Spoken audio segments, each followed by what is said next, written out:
how is it going? I hope you were doing just as good as I'm doing today, because I had fun. It wasn't a day of stress. It wasn't a day of doubt. It wasn't a day of underachievement. I just went in and just did, and I had fun, genuinely.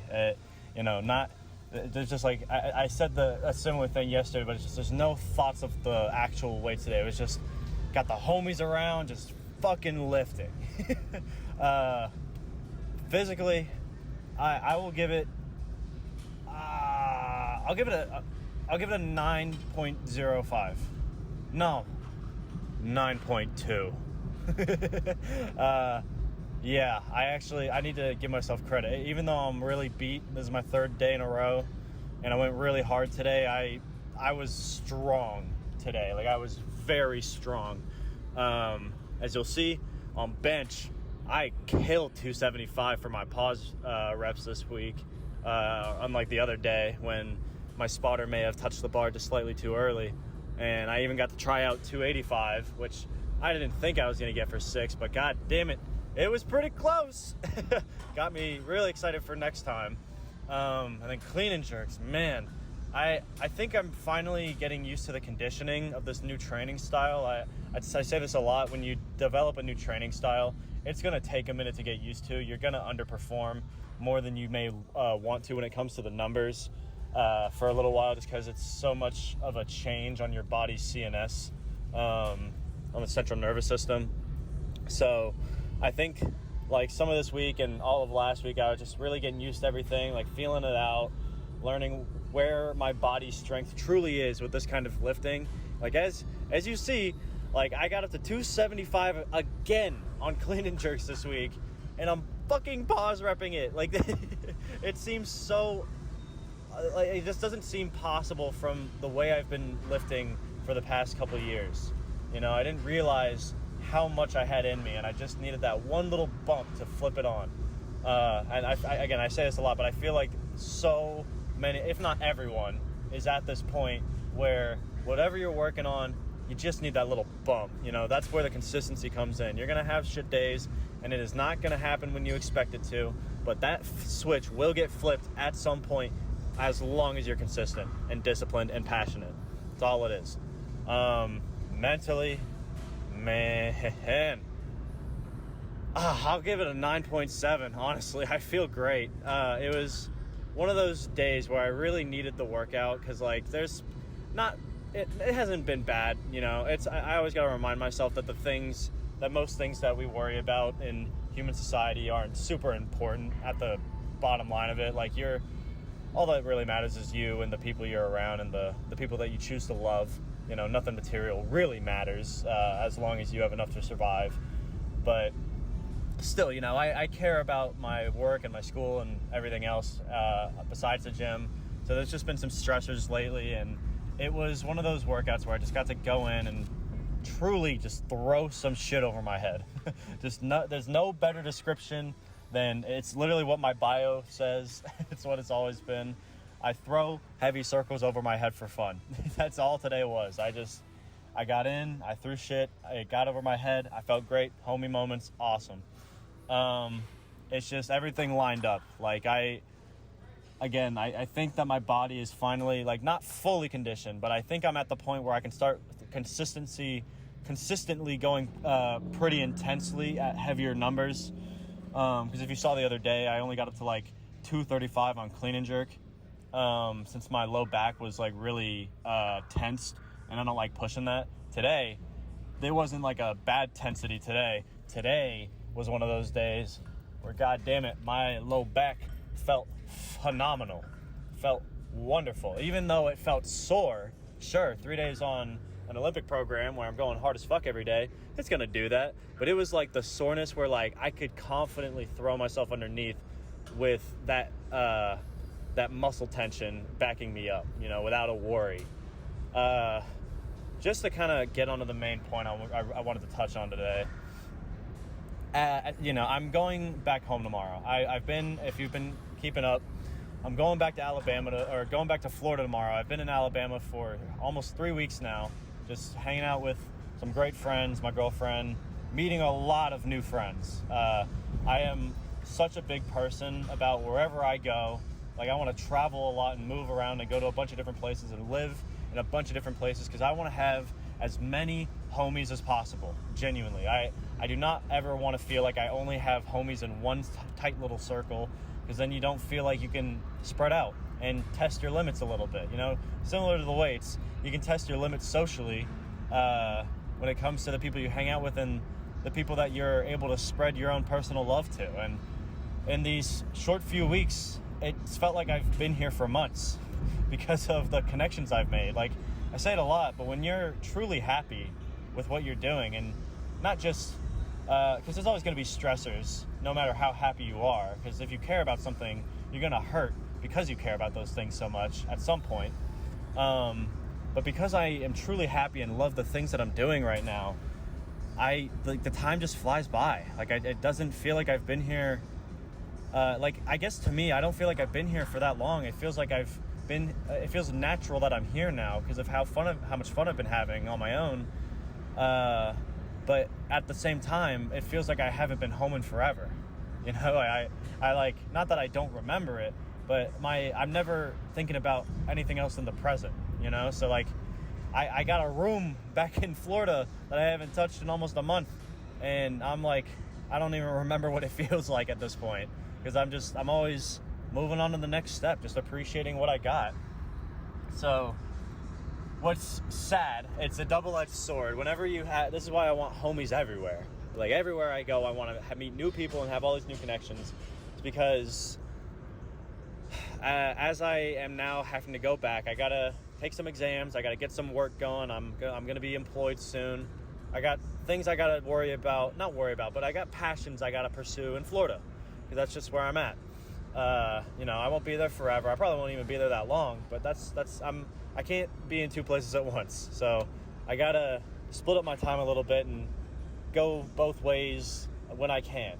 So while it is so amazing and so much fun to meet all these new people and just really get to enjoy myself, and it's moving the first time and the second time, maybe the third time, is really hard, especially when you're a kid. I moved when I was in the middle of high school, and it was rough.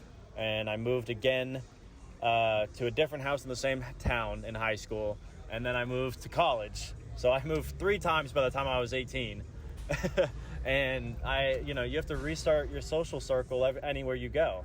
And what I did not realize until, I got not used to it, but until I started really enjoying it on my own and like appreciating it for what it was with what I could do with it, is I realized that as long as I keep communication with people, the connection's always going to be there. It's not like it goes away. It's just that you might not get to see them as much as you want to, but while those interactions are not as frequent, I still get to explore those newfound relationships that I never would have known or thought to have been possible to have until I get to try it out. It's kind of like when you get to try a new food for the first time, and you get that feeling like when you're a kid and everything's new and everything's crazy and fun and special. It's the thing that keeps your brain filled with serotonin and passion.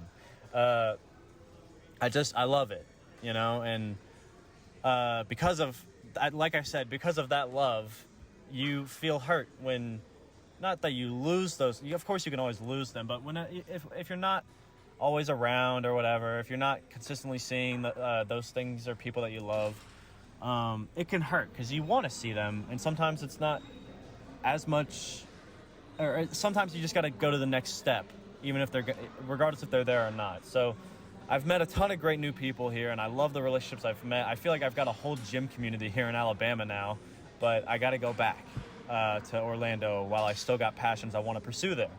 So I'll be saying goodbye to the people here for now, but this is what social media is so great for. I hate all of the fucking brain rot content where it's like the same thing 50,000 times that everybody's trying to post just because it's trendy. Like, I like it when people post their own shit, like how, like, I don't care about being different, or I'm not saying I'm any better. Like, you got to do what you love, but I prefer to see what people do on their daily life and like how they're like what their unique present day was like. I don't like seeing people do what other people do, because then I'm like, did you grow from that? Like, I don't get to see anything unique about that person. Like, the best stuff I see online is when I see a homie or even someone random and I'm like, damn, I've never seen that kind of shit before. Like, I feel like I got a deeper, not in a parasocial way, but like a sort of connection with them, even if it's just on my own.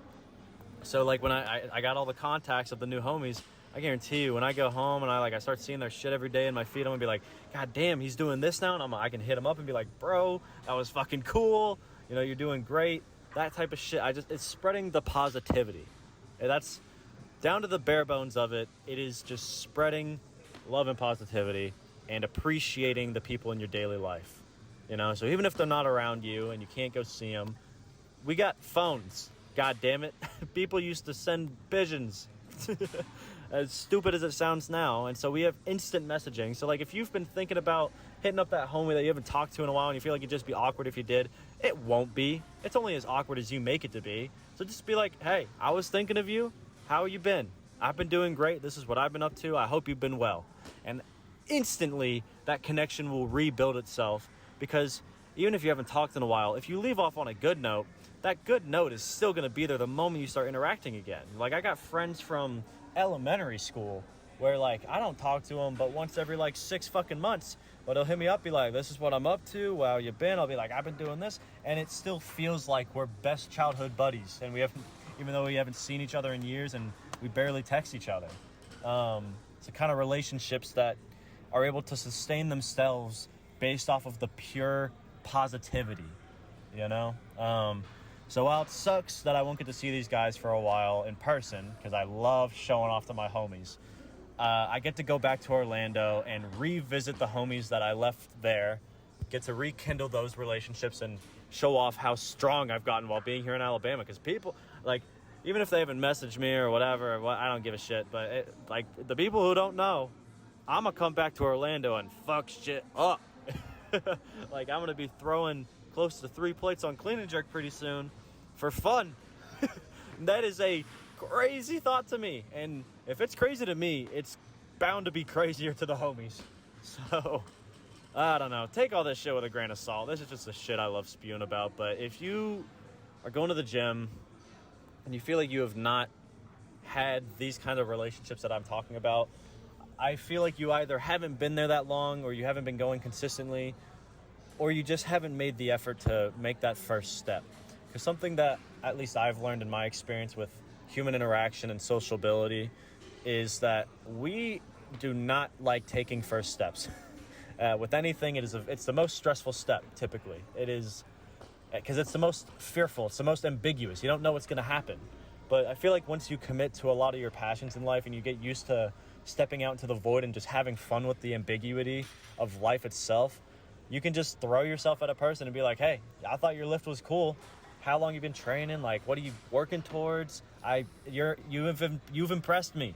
If you give somebody that little bit of daily positivity serotonin from a compliment that they probably haven't gotten in longer than they should have waited, they'll probably respond very, very positively, and you'll instantly have a homie relationship right there. So this is just my experience in the gym. I can't say this for everywhere, but I feel like it wouldn't hurt to try. You know, that's the thing that sucks, that people don't want to do, but you gotta try once. So you might not get the relationship you want, but if you do, it's pretty fucking cool. I love meeting new people and having, because like, this is where the happiness in my life thrives from. Like, I will always do this shit for myself, but people, like, you can't lie to me and say if you were the last person on earth, would you truly still be completely passionate in what you do?